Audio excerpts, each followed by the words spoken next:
درود و خوش آمدید به برنامه تفریحی تاجیکی از بخش فارسی رادیوی BBC.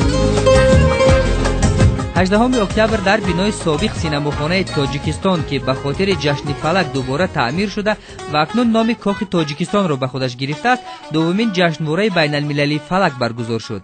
در بزم فلک سرایان در برابر سراینده های دسته فلک تحت رهبری دولتمند خال آوازخوان سرشناس کشور، فلک سرایان ایران و افغانستان نیز اشتراک نمودند. امروز در استودیوی بخش فارسی رادیوی BBC صحبت داریم با گروه فلک سرایان افغانستان که در بزم فلک هنرنمایی نمودند.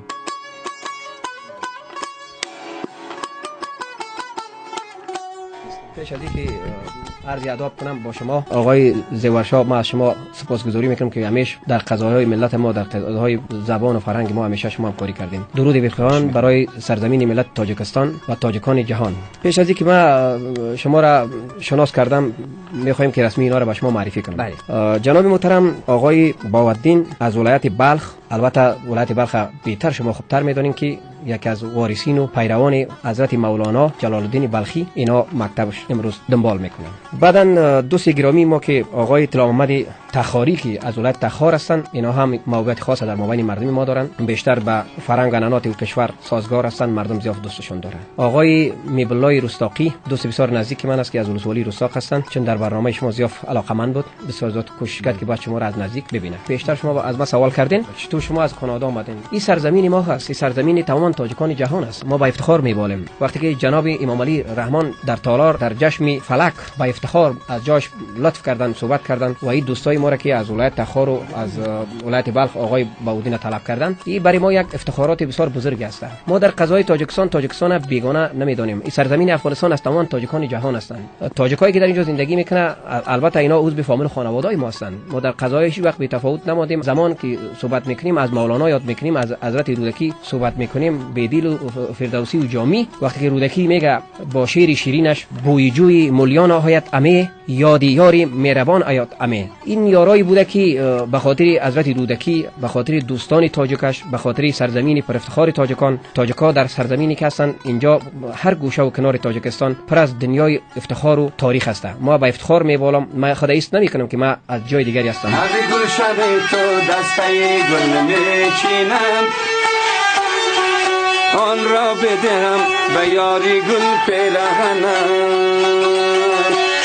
ای دختری سرات خوش قد و بالات، لب لبی دریات یکم و تنها بیاید.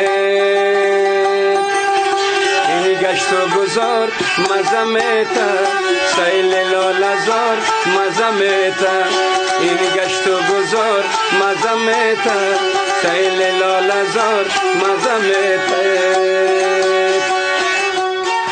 و اینم یک تیکه موسیقی بود که با صدای آقای طلا محمد تخاری شنیدید و حالا دیگه از آقای طلا محمد تخاری خواهش میکنیم که تأثیرات خودشان از این جشنواره فلک بگن. تشکر. اولتر از همه ما سلام و احترامات به تمام ملت مسلمان تاجیکستان و تاجیکای جهان از همین برنامه شما به هموطنای خودم در مرز که به تاجیکستان میشم و تاجیک زبان هستند، در هر جایی که تاجیک است دیگه بله. با وجودشان افتخار میکنم، سلام تقدیم میکنم. این بسیار برای من خوشایند بود. من خودم واقعا همین تو خرد بچه بودم، صدای امواج رادیویی تاجیکستان رو میگرفتم، فلکای عادناشی ما گوش میکردم، بله. فلکای اپای گلچهره را گوش میکردم. خب پیشتر از اینا تاقه شریف بود، اونا به هر کدام جای خودش داره و خب باز دیگه مثلا دولت خال فیض علی هستن، اینا همه مخلصای آواز از اینا بودم دیگه. واقعا همین صدای فلک که از امواج رادیو بلند میشد من خود گرفتن نمیتونستم، با وجودم یک احساس دیگری می اومد. از خداوند همین آرزو را میکردم که روزی شود در خانه همسایم بشینم و با اینا هم صحبت شوم و فلک بخوانیم، من از اونا چیزی بیاموزم.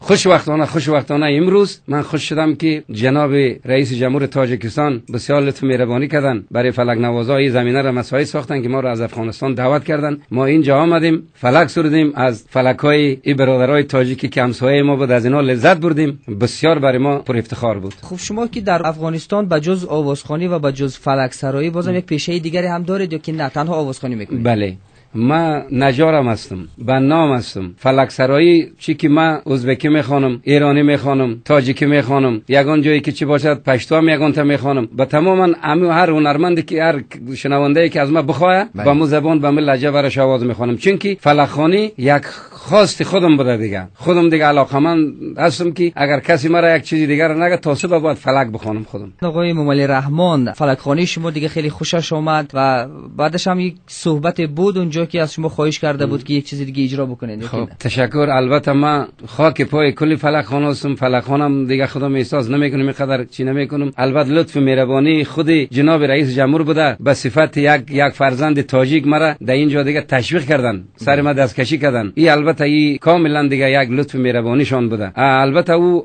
آهنگی که من میخواستم انتخابی داو تالار بخونم او را من موفق نشدم بخونم، چون که شرایط زیغ بود. پیشتر براتون زمزمه کردیم چوپان بچه، یک دو تا فلک خوندم چوپان بچه را. همین تالار کلی بودن دیگه در مشق بودیم دیگه. هم مگه تایید کردن که باید چوپان بچه را بخونی. هیئت کمیسیون به حساب بگم همو کارگردان گفت که همین سرود میخونی. باز ما دیگه همین سرود خوندم. پس حالا میشنویم یک تیکه رو از همین آهنگ چوپان بچه. یاری من از دختری سرانشین، دختری سرانشین است نازنین.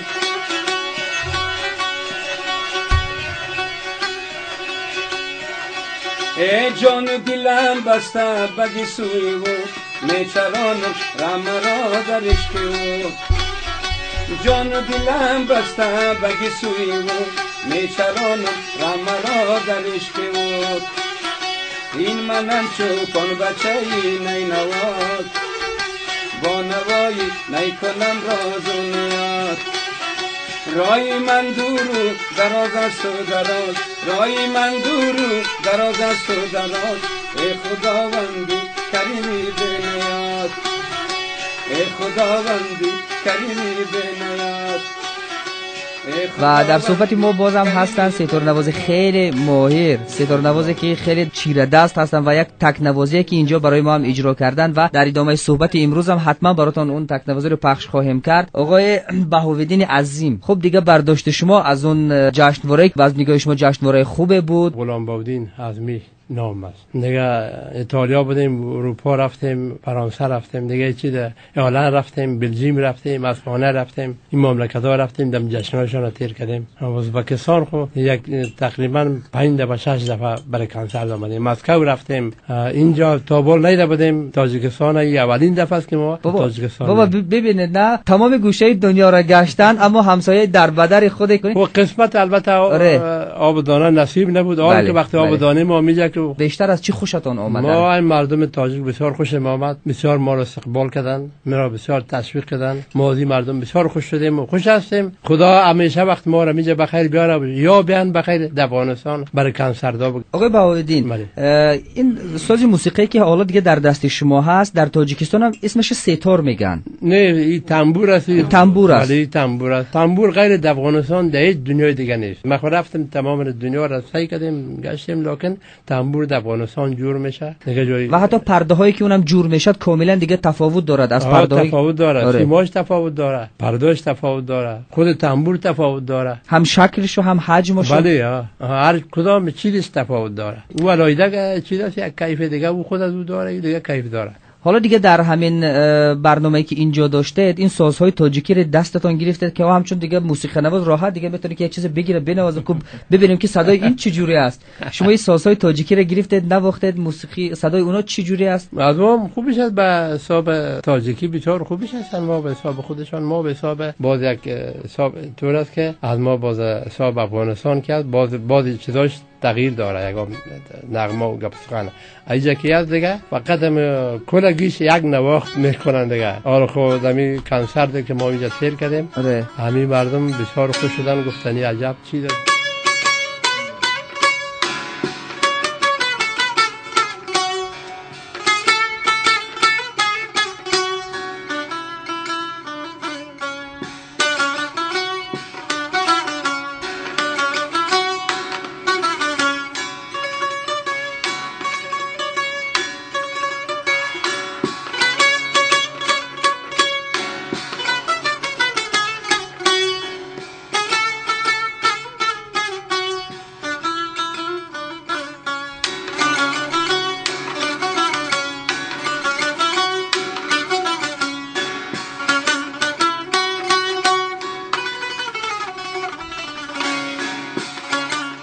آقای باودی، آیا دیگه در افغانستان بچهای جوان هم هستن که دیگه شوق داشته باشن به همین سازنوازی و آوازخوانی و موسیقی مردمی سنتی؟ نه شوق دارن کلگی، چرا شوق نداشته باشن؟ کلگی شوق داره موسیقی را، کلگی دوست داره کلگی. امیال خودم تقریبا 8 تا 9 تا شاگرد دارم. خیلی خوب است. بله. یک شاگرد من فعلا در رادیو افغانستان، رئیس رادیو افغانستان، تقریبا 300 شاگرد داره. شاگرد اول تنبور می‌نواخت، تنبور یادش دادم، بعد از باز رفت هندوستان ستار یاد گرفت. اول هم ستار می‌نواد، هم تنبور می‌نواد، هم هارمونیوم می‌نواد، هم رباب می‌نواد، هر چیزی یاد داره. خودش اول ابتدا شد یک بچه خردترکی بود که قبلگاهش پر ما بود، اینا یاد بده. این حال تو نرمن شده شد که در پاکستان و افغانستان اتون ستار نواز کرد.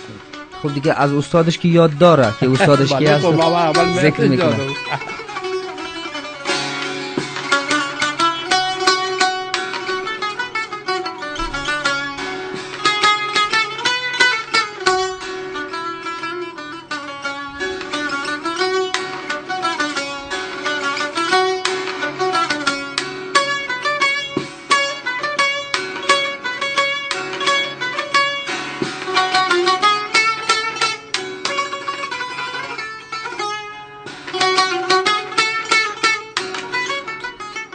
واقعا وقتی که آقای باودین این مسئله عرض کردن، ما استعمار فرنگی بیشتر داریم در داخل افغانستان، چون در سالهای سال با این مشکل روبرو هستیم.